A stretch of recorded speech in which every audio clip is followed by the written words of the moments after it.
جس دین متین کے ہم ماننے والے ہیں وہ دین بڑا خوبصورت ہے، دین بڑا آسان ہے اور بڑا سیدھا سادہ ہے۔ اس کے اندر نہ تکلف ہے، نہ کسی قسم کی کوئی پریشانی ہے، نہ کسی قسم کا کوئی الجھاؤ ہے۔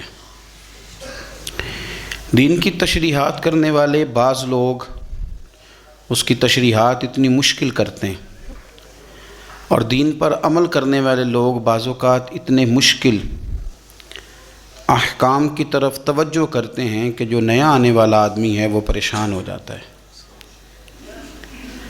کچھ چیزوں کو اتنا مشکل بنا کر پیش کیا جاتا ہے کہ اگر کسی کو بطور مبلغ کے دعوت دین دی جائے تو وہ ڈر جاتا ہے کہ میں اتنا مشکل کام کس طرح کر کے کروں گا۔ میرے نبی کریم صلی اللہ علیہ وسلم کے بارے میں صحیح بخاری شریف میں جو لفظ سیدہ عائشہ صدیقہ رضی اللہ تعالی عنہا سے مروی ہیں، اس میں حضرت عائشہ صدیقہ فرماتی ہیں، اور کثیر محدثین نے اس کو نقل فرمایا ہے، کہ نبی پاک صلی اللہ علیہ وسلم کو اگر دو چیزوں میں سے اختیار دیا جاتا اپنی امت کے لیے کسی چیز کو اختیار کرنے کا، تو رسول پاک صلی اللہ علیہ وسلم ان دونوں چیزوں میں سے جو آسان ہوتی تھی اپنی امت کے لیے اسے اختیار فرمایا کرتے تھے۔ اور سرور کائنات صلی اللہ تعالی علیہ وآلہ وسلم نے جب لوگوں کو بھیجا مختلف علاقوں کے اندر، بعض گورنر گئے، جیسے کہ یمن کے اندر حضرت معاذ ابن جبل گئے، مولا علی شیر خدا گئے، جب مجاہدین گئے، تو نبی پاک صلی اللہ علیہ وسلم نے ان سے فرمایا تھا کہ لوگوں کو خوشخبریاں دینا، نفرت نہ دلانا، لوگوں کو دین کی خوبیاں بتانا، دین کے قریب کرنا، دین سے دور نہ کرنا۔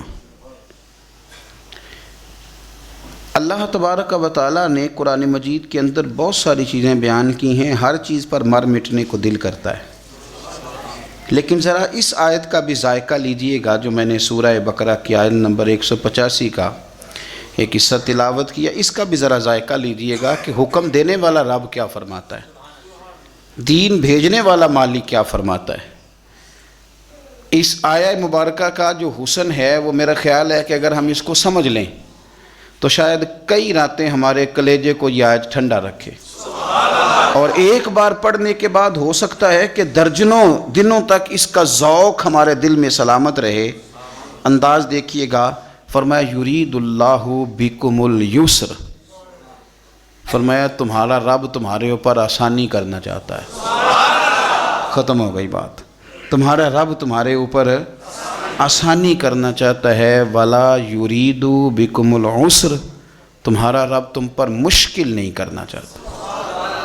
اللہ تمہارے لیے آسانیاں فرمانا چاہتا ہے، تمہارے لیے دشواری نہیں کرنا چاہتا۔ تو جو پیغام دینے والا ہے جب وہ کہتا ہے کہ میں کرنا ہی آسانی چاہتا ہوں، اب آپ میری بات کو سمجھیں، جب مالک کسی پر آسانی کرنا چاہے، جب اللہ ہی اپنے بندوں پر آسانی کرنا چاہے تو پھر مشکل ہو سکتی ہے؟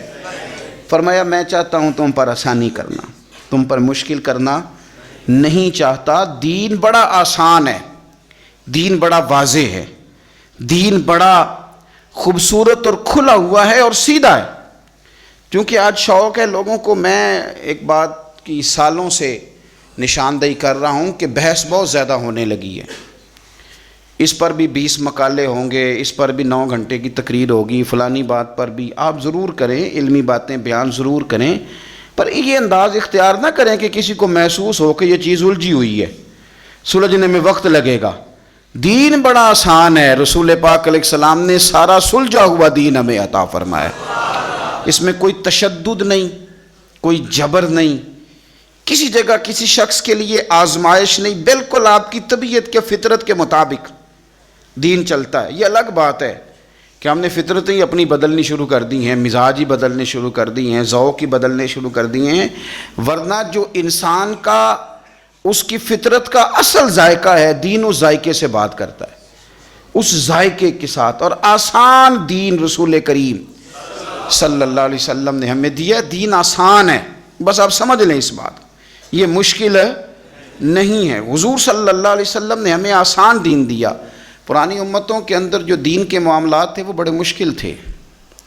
آپ سن لیتے ہیں تقریریں، کبھی غور کیا کریں نا کہ کسی شخص کے وجود کے کسی حصے کو اگر نجاست لگ جاتی تھی تو وہ دھونے سے پاک نہیں ہوتا تھا، اس حصے کو کاٹنا پڑتا تھا۔ آپ اس دشواری اور تکلیف کو محسوس کریں۔ کسی کپڑے کو نجاست لگ جاتی تو اسے کاٹنا پڑتا تھا، جلانا پڑتا تھا۔ مال غنیمت اگر کسی بندے کو مل گیا تو وہ اس کے لیے جائز نہیں تھا، وہ آسمان سے بجلی آ کے اسے جلایا کرتی۔ اور یہ کتنی مشکل بات ہے، ہم انسان ہیں، غلطی ہو جاتی ہے، نہ چاہتے ہوئے بھی ہو جاتی، عمدن نہیں سہون بھی ہو جاتی ہے، لیکن گناہ ہو جائے اور سویرے دروازے پہ لکھا جائے تو گھر سے نکلنا دشوار نہیں ہو جاتا؟ آپ اندازہ فرمائیں کتنا مشکل۔ اگرچہ ہمارے علماء نے تصریحات کر دی ہیں کہ بنی اسرائیل پر یہ جو سخت حکم آئے تھے یہ بطور سزا کے آئے تھے، انہوں نے نافرمانیاں اتنے کی تھی کہ بطور سزا کے حکم آئے۔ آپ دیکھیں ان کے لیے یہ حکم تھا کہ اگر تم نے کہیں نماز پڑھنی ہے تو اس مخصوص جگہ پہ پڑھو گے جو جگہ نماز کے لیے، عبادت کے لیے مخصوص کر دی گئی ہے۔ تیرے میرے لیے یہ حکم نہیں ہے، تیری گاڑی میں پانی کی بوتل ہے، مصلی ہے، نماز کا وقت آ گیا، وضو کر، جہاں بھی تو چاہے مصلی بچھا کے نماز پڑھ، رب اسے قبول فرما لے۔ یہ آسانی کر دی دین نے، لیکن ہمارا یہ حال ہے کہ اتنے آسان دین پر بھی لوگوں کے لیے عمل کرنا مشکل ہے۔ اب کسی بندے سے پوچھیں کہ دین تو کہتا بڑا مشکل کام ہے جی، مثلا کیا مشکل ہے؟ وضو کرنا، نماز پڑھنا، عبادت کرنا، کیا مشکل محسوس ہوتا ہے؟ آپ جس کو بھی چھیڑے نا، یعنی سخت سردیوں میں گرم پانی سے وضو کرنے والا بھی کہتا ہے دین بڑا مشکل ہے۔ یعنی مسجد کے اندر گرم پانی کا انتظام موجود ہے، ہیٹر چل رہے ہیں، ہر آسانی موجود ہے، مشکل صرف سویرے فجر میں آنکھ کھولنا ہے، اس کے علاوہ کوئی شے مشکل نہیں ہے۔ تو ہم نے بلا وجہ بڑا مشکل ہے جی، آپ کو پتہ ہے، پھر دین پہ چلنا مثلا کیا مشکل ہے؟ داڑھی کا وزن ہوتا ہے، یہ رکھیں تو گردن جھک جاتی ہے، کیا مشکل ہے؟ اور چھوٹی رکھنے والے بھی غور کریں کہ بڑی رکھنے سے کوئی مثلا اس میں دقت کیا ہے، یہ سمجھ میں نہیں آتی بات۔ کون سی چیز ایسی مشکل ہے؟ ایک تو ہے کہ امام صاحب نے امامہ باندھا ہے، یہ تھوڑے سال آپ پیچھے جائیں، ہمارا ہر بزرگ سر کے اوپر صافہ باندھتا تھا۔ مشکل کیا ہے بھلا اس میں؟ کھلا لباس پہننا مشکل ہے، روزی حلال کی کھانا مشکل ہے۔ مشکل تو جو ہم نے پیدا کر لیا اپنی مرضی سے وہ مشکل ہے، ورنہ دین تو بڑا پیارا ہے جو میرے رسول پاک نے عطا فرمایا، بڑا میٹھا ہے، بڑا خوبصورت ہے، بڑا ذوق والا ہے، بڑا پیار والا ہے۔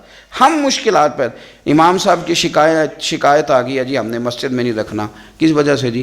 کہتے ہیں یہ عصر کی پہلی 4 سنتیں نہیں پڑھتا، عشاء کی پہلی 4 سنتیں نہیں پڑھتا۔ تو بھئی اگر یہ ضروری ہوتی تو اللہ اسے فرض قرار دیتا، جس کو رب نے فرض نہیں قرار دیا تو کیوں فرض قرار دے رہا ہے؟ مفت میں تو فرض قرار دے رہا ہے۔ یہ رویہ ہمارا ائمہ مساجد کے ساتھ بھی ہے، پیر صاحب کے ساتھ بھی، اور گھر کے بوڑھوں کے ساتھ بھی یہ رویہ ہے۔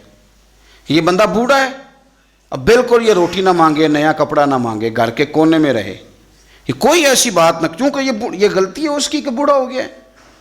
نہیں، مجھے ایک صاحب نے کہا کہ میرے دادا جی نے بھی ٹچ موبائل رکھا ہوا ہے۔ میں نے کہا یار عجیب بات ہے نا، جو چیز تیرے لیے جائز ہے وہ تیرے دادے کے لیے جائز ہے، کیسی عجیب بات ہے۔ مجھے امید ہے تیرے دادا جی مصطفیٰ کریم کی نعت ہی سنتے ہوں گے، وہ کسی عالم کی بات ہی سنتے ہوں گے، مجھے امید ہے وہ اللہ کا ذکر ہی۔ آپ کیا بات کرتے؟ ہم جان بوجھ کر وہ مشکلات کیوں پیدا کر رہے ہیں جو رب رسول نے پیدا نہیں کی؟ قصداً ان چیزوں کی طرف توجہ کیوں کرتے ہیں؟ دیکھو عبادت بڑی اچھی بات ہے نا، پیر صاحب بھی وہ والے آج کل لوگوں کو چاہیے ہوتے ہیں جن کو جا کے زبردستی مصلی سے اتارا جائے، وہ والے پیر صاحب لوگوں کو درکار ہو، کہتے ہیں ہر وقت۔ اور میں نے دیکھے ہیں کچھ لوگ اس طرح کے ہیں، بڑی پگڑی باندھو، اس کے اوپر ایک چادر بھی لو اور کسی کونے میں بیٹھ جاؤ، اور جب کوئی ملنے آئے تو تسبیح بھی پکڑ لو، تو اس سے ذرا پیری مریدی صحیح چمکتی ہے کہ کیا بات ہے، لیکن دین اس کی سپورٹ نہیں کرتا۔ میرے رسول پاک جی تو نے تو تسبیح پکڑ لیا نا کہ کوئی ملنے آیا تو پتہ چلے میں بڑا صوفی آدمی ہوں، اور میرے نبی پاک کا طریقہ کیا ہے؟ کوئی انتظار کر رہا ہوتا تھا تو حضور نماز بھی مختصر فرما دیتے تھے، فرماتے تھے بعد میں پڑھ لوں گا، اب یہ ملنے آیا اسے وقت کی ضرورت ہے۔ اب میری بات کو سمجھیں، دین نے جو آسانی دی ہے، بخاری مسلم میں حدیث ہے، نبی پاک صلی اللہ تعالیٰ علیہ وسلم کے نا کچھ صحابہ شوق عبادت میں، کچھ متشدد لوگ بھی ہوتے ہیں نا، شوق عبادت میں وہ آ گئے اور حضور صلی اللہ علیہ وسلم کی ازواج مطہرات سے آ کے پوچھا کہ بتائیں نبی پاک نماز کیسے پڑھتے تھے۔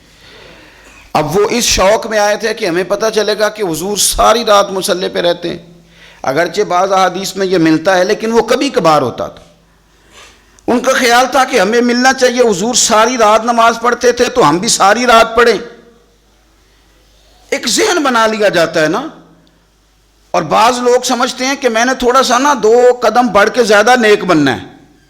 آ کے پوچھا، یہ سیاستہ میں حدیث ہے کہ حضور کتنی نماز پڑھتے تھے، تو مومنوں کی ماؤں نے کہا کہ نبی پاک عشاء پڑھ کے آتے تھے، آرام کرتے تھے،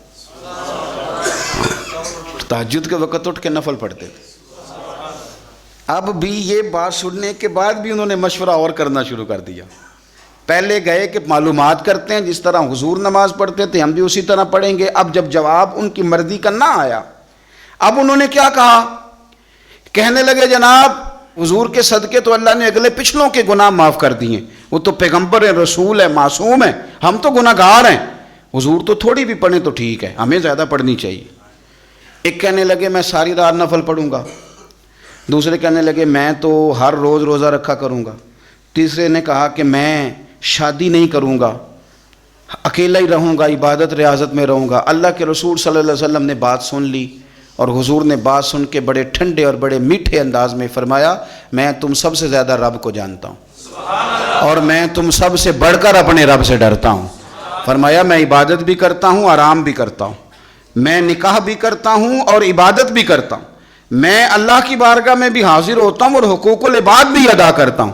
فرمایا یہی میری سنت ہے، اس کو اپناؤ گے تو میرے طریقے پہ چلو گے، اور جس نے میرا طریقہ چھوڑ دیا اس کا میرے ساتھ کوئی تعلق نہیں ہے۔ عبادت میں شدت کرنے سے حضور نے منع فرمایا۔ میرے بھائی نبی پاک صلی اللہ علیہ وسلم نے ہمیں آسان دین عطا فرمایا ہے، مشکل نہیں، آسان دین۔ حضرت عبداللہ ابن عمر رضی اللہ تعالیٰ عنہ بڑے نیک آدمی، حضور نے خود کہا بڑے نیک آدمی، انہوں نے ایک دفعہ فیصلہ کیا کہ میں نے روز روزہ رکھنا ہے،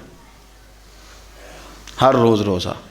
آپ تھوڑا سا اس کو سمجھیں کہ اگر بابا جی روز روزہ رکھیں گے تو انہوں نے تو نفل روزہ رکھنا ہے، لیکن جس ان کی بہو نے بیچاری نے رات اٹھ کے بچوں کو دودھ بھی پلانا ہے، ایک دفعہ وہ سحری میں اٹھے گی ان کے اللہ خیر کرے روزے کے لیے، پھر اٹھے گی بچوں کو ناشتہ بنانے کے لیے۔ بابا جی چاہے فجر پڑھ کے 11 بجے تک سوئیں، مشکل ہوتی ہے کہ نہیں ہوتی؟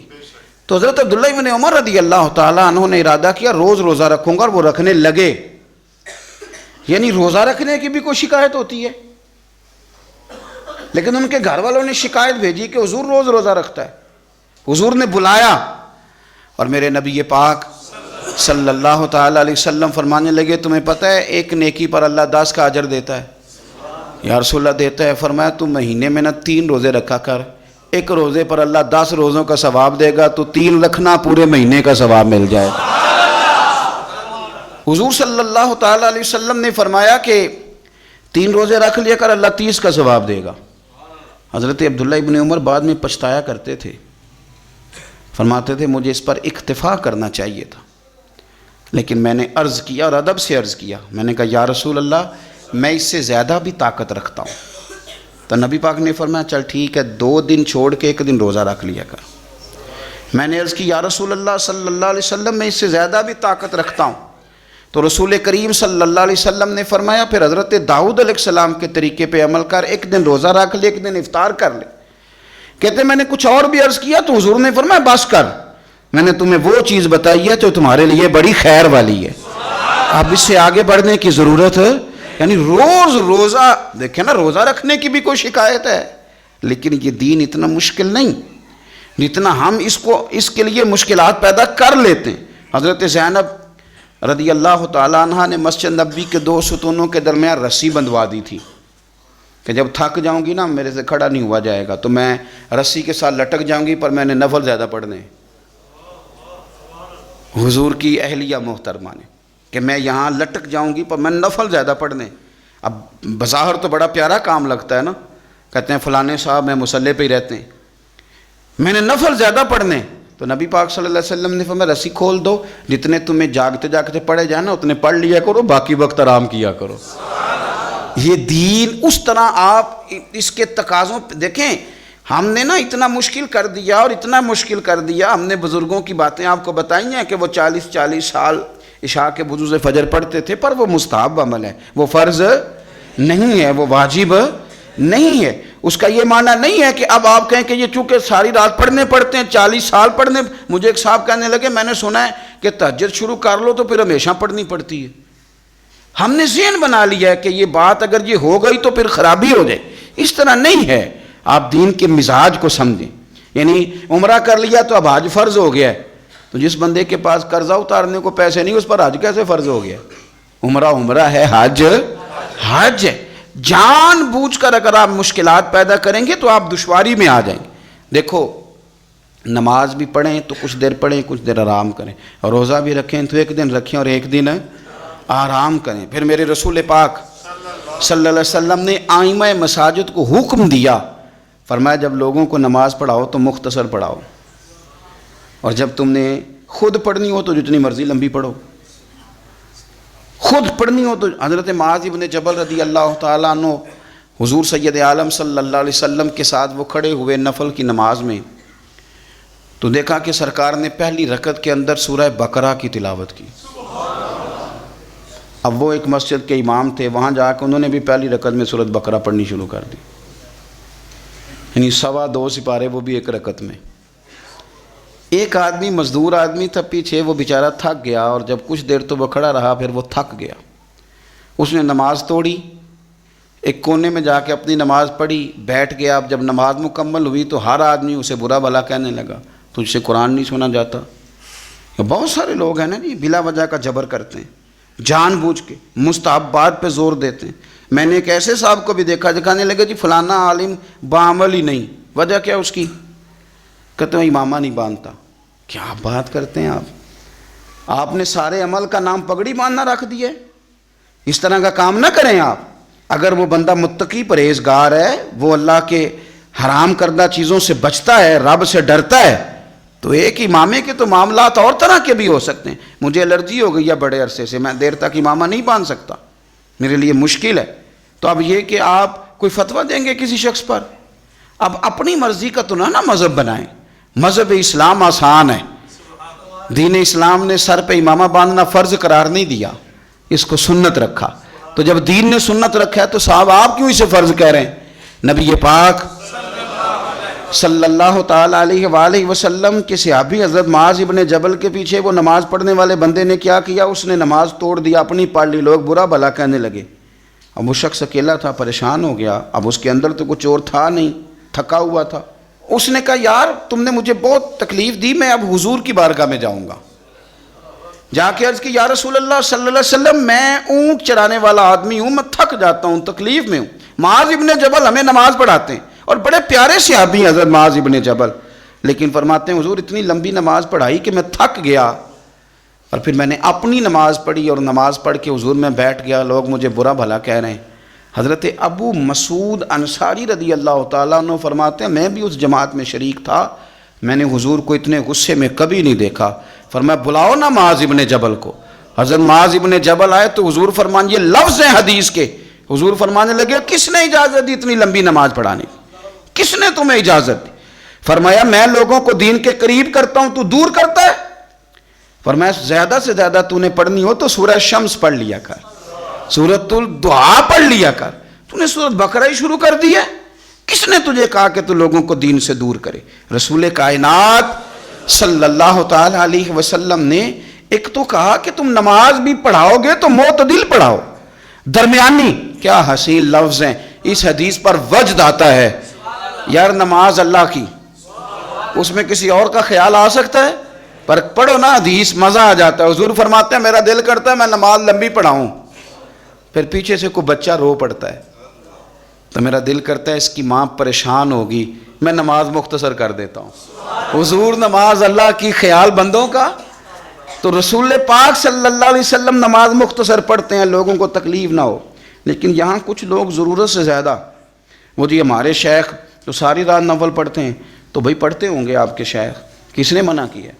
مجھے ایک صاحب کہنے لگے ہمارے حضرت ساری رات نفل پڑھتے ہیں، میں نے کہا ان کو کام بھی تو نفلوں کا ہے نا، نہ انہوں نے کوئی حدیث پاک پڑھنی، نہ اس کی شرح پڑھنی، نہ انہوں نے کسی تفسیر کو ہاتھ لگانا، حضرت جی ویلے ہیں، یہاں صبح 9 بجے سے زور تک تویز لکھنے ہیں، یہاں رات کو انہوں نے، وہ بھی آپ کا خیال ہے انہوں نے بتایا ہوگا، ویسے جو رات کو اکیلے میں نفل پڑھے نا، اب اس نے کوئی لائیو تو چلانے نہیں کہ آپ کو پتہ چل گیا نفل پڑھ رہا ہے، اگر وہ پڑھتا ہے تو اس کا اور اس کے اللہ کا یہ معاملہ ہے، اس میں اس طرح کا اس کا ابلاغ کرنے کا کوئی معنی، ہمارا یہ مزاج بن گیا کہ ضرورت سے زیادہ ایسی چیزوں کو ہم توجہ ان چیزوں پر دیتے ہیں جس کی شریعت ہمیں اجازت۔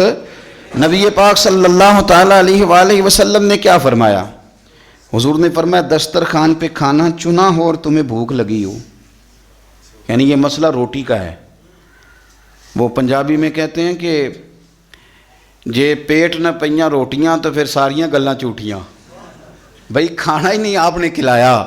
وہ اقبال کے سامنے بھی ایک آدمی کو بڑی بھوک لگی ہوئی تھی تو ایک مولانا تقریر سنائے جا رہے تھے، سنی بڑے اچھے لوگ ہیں، محفل بھی کراتے ہیں، لنگر بھی کھلاتے ہیں، یہ بڑا حسین معاملہ ہے، لوگ مذاق تو اڑاتے ہیں پر اس کا حسن کبھی آپ ملاحظہ کریں۔ اقبال کے سامنے تقریر کیے جا رہا ہے مولانا صاحب، اور بندے کو بھوک لگی، وہ بڑا پریشان ہے کہ اب یہ چھوڑے تو روٹی بھی کھاؤں میں، بھوک شدت سے لگی ہو تو کچھ سوچتا ہی نہیں۔ تو وہ اقبال نے جب دیکھا تو اقبال کہنے لگے مولانا فاقہ کش کو درس شریعت سے کیا غرض، اس فاقہ کش کو درس شریعت سے کیا غرض، اس کے شکم کی آگ کو تو روٹی چاہیے، اسے روٹی دے لے پھر دین بتانا، مہربانی کر روٹی کھلا لے پھر اگلی بات کرنا۔ میرے بھائی غور کریں میری بات، اس لیے صوفیاء لنگر کا اہتمام بہت زیادہ کرتے کثرت کے ساتھ، اگر بھوک لگ جائے گی تو بڑے کام رہ جائیں۔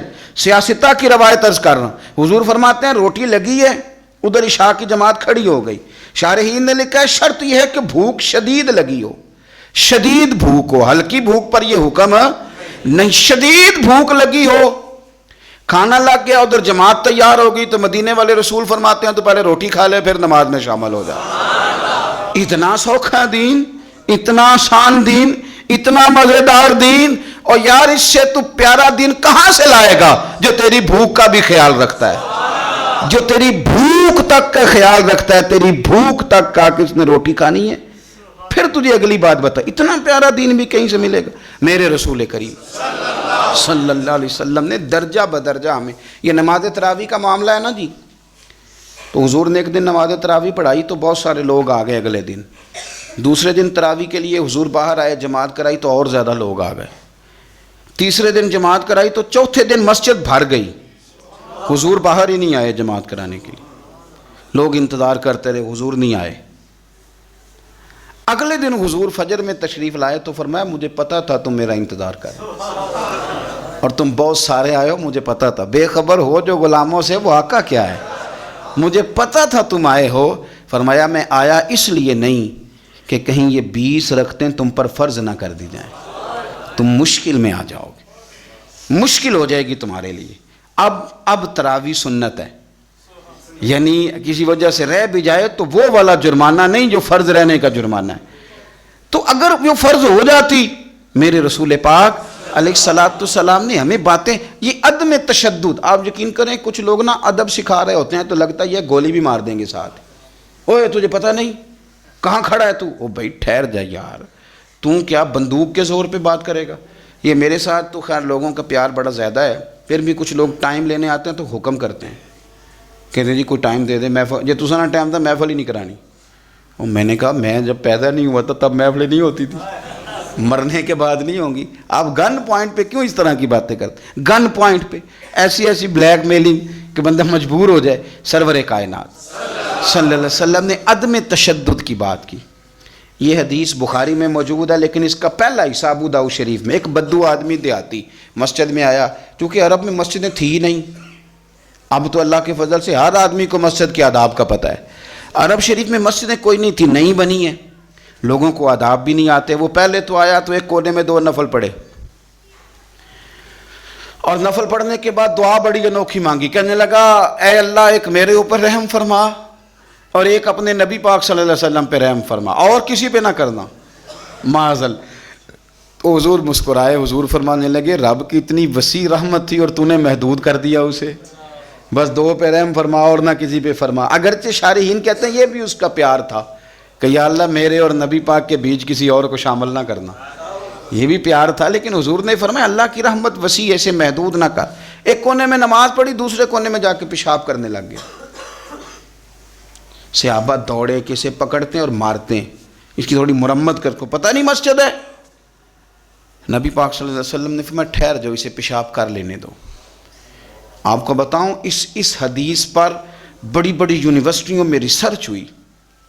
اتنا بڑا فیصلہ، اتنا بڑا فیصلہ. بہت بڑے لوگ جو میڈیکل سے تعلق رکھتے تھے، مثانے پر بات کرتے تھے، انسانی مثانے پر، انہوں نے کہا کمال ہو گئی. اگر انسان کو بیچ میں پیشاب روکنا پڑ جائے تو بڑی شدید بیماریوں کا شکار ہو جاتا. مدینے والے رسول نے بتایا کہ مسجد کا ادب اپنی جگہ پہ، لیکن اس وقت جو کیفیت ہے اس کا رنگ اپنی جگہ پہ. فرمایا اسے نہ پیشاب کر لینے دو، اسے مکمل کرنا. اس نے پیشاب کر لیا. حضور نے فرمایا جہاں اس نے پیشاب کیا وہاں پانی بہاؤ، دھو ڈالو مسجد کو. اور اس بندے کو قریب بلایا. نہ حضور کے لفظوں میں تشدد تھا، نہ انداز میں کوئی جبر تھا.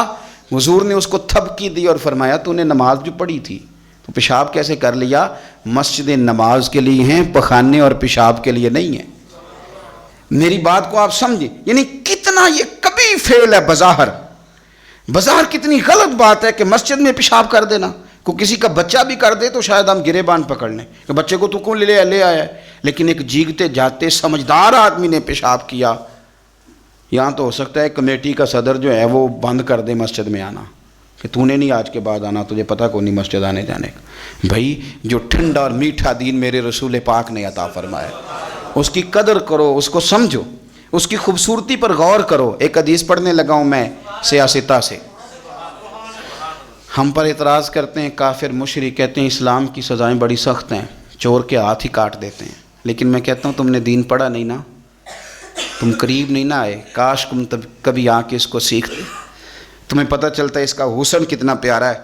ایک غریب صحابی حضرت عباد بن شرجیل. دیکھیں اسلام چور کے ہاتھ کاٹنے کا حکم دیتا ہے، لیکن جو اس کا پس منظر بیان کرتا ہے. ایسے نہیں کہ چوری کر لی تو ہاتھ کاٹ دیا. اسلام پہلے دیکھتا ہے کہ وجہ دیکھو چوری کیوں کی. حضرت عباد بن شرجیل رضی اللہ تعالیٰ عنہ کہتے ہیں بھوک نے ستا لیا، مجبور ہو گیا، پڑوسی کے باغ میں چوری کر لی. کچھ پھل کھا لیے، کچھ چادر میں چھپا لیے. اس نے پکڑ لیا، میرا کپڑا بھی چھین لیا. میں عزت دار آدمی تھا. عزت دار آدمی جب اس طرح کا معاملہ ہو تو زمین پھٹ جاتی ہے. پھر اس کا دل کرتا ہے کہ اب میں کہیں کھو جاؤں. کہتے ہیں اس نے مجھے گرفتار کیا، اور جب وہ لے جا رہا تھا تو میری آنکھوں کے آگے اندھیرا تھا. یار کیا بنے گا؟ فرماتے میں قربان جاؤں، لے گیا مجھے دروازہ رسول پہ. اور اس نے جب کوئی بات سناتا ہے تو اپنے رنگ میں سناتا ہے نا. آپ میری بات پہ غور کریں. کوئی اس جگہ کھڑا ہونا پڑ جائے تو یہ کتنا کٹھن مرحلہ ہے. کہتے ہیں میں کھڑا تھا حضور کے سامنے. اس نے کہا حضور اس نے چوری کیا، یہ دیکھے میں نے اس کا کپڑا چھینا ہے. تو کہتے ہیں میرے رسول پاک نے میری طرف توجہ کی، اور حضور نہ توجہ میری طرف کر رہے تھے اور بات اس سے کر رہے تھے جو پکڑ کے لایا. حضور فرمانے لگے مجھے پتہ ہے یہ غریب ہے، یہ تنگ دست ہے، یہ مقروض ہے، یہ پریشان ہے. فرمایا بجائے مجھ سے کچھ کہنے کے حضور میرے اس ہمسائے سے کہنے لگے جب یہ بھوکا تھا تم نے کھانا کیوں نہیں کھلایا؟ جب یہ ننگا تھا تم نے کپڑا کیوں نہیں پہنایا؟ کیا انداز ہے بات کرنے کا. فاضل بریلوی فرماتے ہیں چور حاکم سے چھپا کرتے ہیں یا اس کے سوا، تیرے دامن میں چھپے چور انوکھا تیرا. اور ایک پنجابی کا شاعر کہتا ہے میں قابل رحم سوالیاں، للہ میری امداد کرو، میں پتلا جرم خطا دا ہاں، تیرا چوراں پر سینہ زور نہیں. نبی پاک صلی اللہ علیہ وسلم فرمانے لگے اب چور کی سزا کا اعلان ہونے لگا. جہاں مجرم کو ملتی ہیں جزائیں بھی عطائیں بھی، مدینے میں جو لگتی ہے عدالت ہو تو ایسی ہو. حضور نے سزا کا اعلان کیا. فرمایا تو پکڑ کے لے نہیں سے؟ حضور ہاں. فرمایا اس کا کپڑا بھی واپس کر. کہ میرا کپڑا واپس کیا. حضور فرمانے لگے تمہیں پتہ ہے نا غریب ہے، مجبور ہے. حضور ہاں. فرمایا اب ایک اونٹ پورا مال کا بھر کے اسے تحفے میں دے. جہاں مجرم کو ملتی ہیں جزائیں بھی عطائیں بھی، مدینے میں جو لگتی ہے عدالت ہو تو ایسی ہو. آسان دین، پیارا دین، درد والا دین، تیری ہر مجبوری کو سمجھنے والا دین، تیری ہر کمزوری کو پر غور کرنے والا دین، تیرے ہر دکھ پر مرہم رکھنے والا دین. او یارو کہیں اور سکون نہیں ملے گا۔ وہ دیکھو مرد کلندر اقبال لاہور میں بیٹھ کے مدینے کی طرف منہ کر کے کہتے ہیں نہ کہیں جہاں میں امان ملی، جو امان ملی تو کہاں ملی میرے جرم خانہ خراب کو۔ لفظ دیکھیں کتنے عجیب ہے، میرے جرم حضور خانہ ہی خراب ہو گیا میرا، میرے جرم نہ جہاں میں کہیں بھی امان ملی، جو امان ملی تو کہاں ملی میرے جرم خانہ خراب کو تیرے عفو بندہ نواز میں، میرے جرم خانہ خراب کو تیرے عفو بندہ نواز میں۔ حضور جو میرا خانہ خراب ہو گیا یہ کہیں اور بچ نہیں سکتا، یہ آپ ہی بندہ نوازی کریں گے تو کرم ہوگا۔ میرے جرم خانہ خراب کو تیرے عفو بندہ نواز میں۔ اور فاضل بریلوی فرماتے ہیں میں مجرم ہوا کا مجھے ساتھ لے لو، میں مجرم ہوا کا مجھے ساتھ لے لو کہ رستے میں ہیں جا بجا تھانے والے۔ حضور بڑے بڑے ایس ایچ او بڑے بڑے تھانے والے بیٹھے ہیں، پکڑ لیں گے کیونکہ مجرم جو ہوا، بچیں گے کیسے؟ سونے تو ساتھ لے لینا، ہمیں ڈر آتا ہے۔ میں مجرم ہوا کا مجھے ساتھ لے لو کہ رستے میں ہیں جا بجا۔ دین بڑا آسان ہے، آپ کوئی بھی اور طریقہ اپنائیں گے تو مشکل میں آ جائیں گے۔ کوئی بھی دنیا داری کا، برادری کا، قبیلے کا کوئی بھی اور طریقہ اپناؤ گے الجھ جاؤ گے۔ بچنا ہے، ٹھنڈا رہنا ہے، میٹھا رہنا ہے، زندگی کو آسان کرنا ہے، مرنے کو آسان کرنا ہے، آخرت کو آسان کرنا ہے، تو میرے نبی نے جو آسان دین دیا اس دین پر عمل کرنا شروع کر۔ آسان دین حضور نے ہمیں عطا کیا، اللہ تعالیٰ توفیق عمل عطا فرمائے۔ آخر دعوانا ان الحمدللہ۔